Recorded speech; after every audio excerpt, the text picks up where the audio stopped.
उदाहरण, पिछले शिविर में जब आए थे, शिविर से पहले हमने समर महापात्रा से किसी के द्वारा पूछवाया था कि समर महापात्रा से पूछो वो क्यों शिविर करवाना चाहता है। मेरे पास घूम के जवाब आया कि उसका कोई निजी स्वार्थ नहीं, उद्देश्य नहीं, बस मेरी इच्छा है कि मैं शिविर कराऊं। मैंने कहा ठीक है, उसको संदेश पहुंचा दो, ठीक है हम शिविर के लिए तैयार हैं। ठीक है, शिविर होने लगा। पहला दिन था, बैठा हुआ था वहीं पर हॉल में।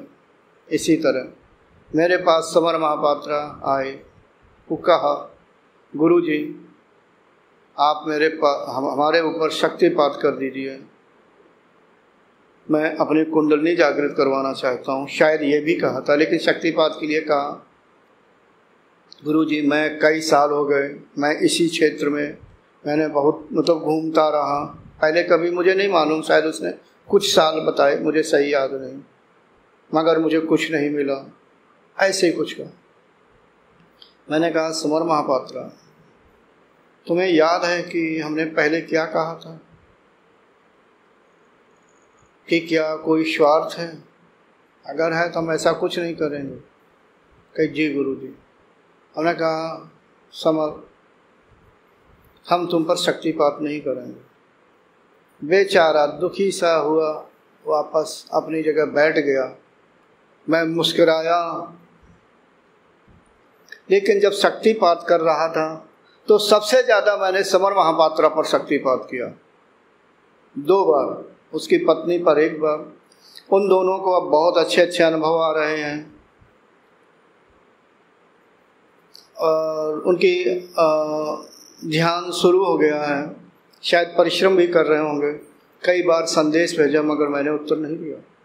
कि जब मैंने शक्तिपात किया तब मैंने ये नहीं देखा कि मैं अभी थोड़ी देर पहले मना कर चुका था कि मैं शक्तिपात नहीं करूँगा। शिविर होने का मतलब, कराने का मतलब ये नहीं है कि मैं आपकी कुंडलनी जागृत कर दूँ। और जब मैंने शक्तिपात करना शुरू कर दिया तो कोई रियायत नहीं रखी। अगर वो करता रहा तो दोनों की, पति पत्नी की, दोनों की कुंडली जागृत हो जाएगी।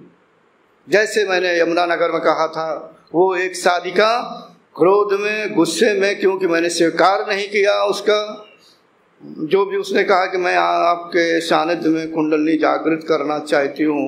मैंने कहा नहीं भाई, मैं ऐसा नहीं कर पाऊँगा किसी स्त्री के लिए, मैं असमर्थ हूँ। वो 2 मिनट में बैग उठाया चली गई कि चलो कोई योगी मिल जाए कुंडली जागृत करने, बस हो गई। नहीं होती है ऐसे कुंडली जागृत सबकी, ना कभी हुआ है ना होगा। वो ठीक है, मैं बहुत प्रेशर मारता हूँ कि कई गुना मैं योग बल दबाव देता हूँ, कर्मों का नाश करता हूँ, कुछ कर्म खुद वाहन करता हूँ, कुछ बाहर फेंकता हूँ, और जो वाहन करता हूँ मैं भोगता हूँ कुटिया में जा करके, दुर्गत हो जाती है, तब कहीं ये होता। खैर मैं उस साधिका के लिए कुछ नहीं कहूँगा।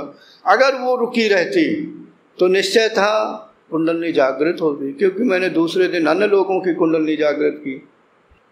साधकों, जिससे मार्गदर्शन ले रहे हो, मैं अपनी बात नहीं कर रहा हूँ, कभी भी किसी से उससे झूठ नहीं बोलना। अगर वो पूछे क्या छिपे हुए, योगी पुरुष अगर वास्तव में योगी होगा वो जान लेगा, वर्तमान जन्म की नहीं पिछले जन्मों तक की निकाल लेगा। अगर वो पूछे तो बता दो, मैं अपना बता रहा हूँ। मेरी गुरु माता का जो स्थूल शरीर स्त्री का था, मगर फिर भी मैं छुपाता नहीं था, हालांकि ऐसी कोई बात नहीं आई। मैंने माता जी को लिख के कोई बात कही थी, मैं अपने गुरु से बिल्कुल नहीं छुपाता था। जो बात है सामने स्पष्ट है। तो कहने का, अगर श्रेष्ठ बनना है, एक सत्य पर सत्य का अनुसरण करो और गुरु से कभी कपट या छुपाव ना करो। गुरु से क्या, क्योंकि अगर वास्तव में गुरु है, अन्य गुरुओं के बारे में जिसे कहते हो गुरु या योगी वास्तव में है, तो वो सदैव साधकों से प्रेम करता है। बाहर से चाहे जितना वो कड़वा जैसा, कठोर जैसा, रूखा जैसा दिखे, लेकिन वो साधक का शुभचिंतक होता है। हमेशा याद रखना। तो मैं यही चाहूँगा कि सत्य का अनुसरण करो, कभी ऐसी अवस्था ना हो, नहीं तो घाटे में रहोगे। Thanks for watching.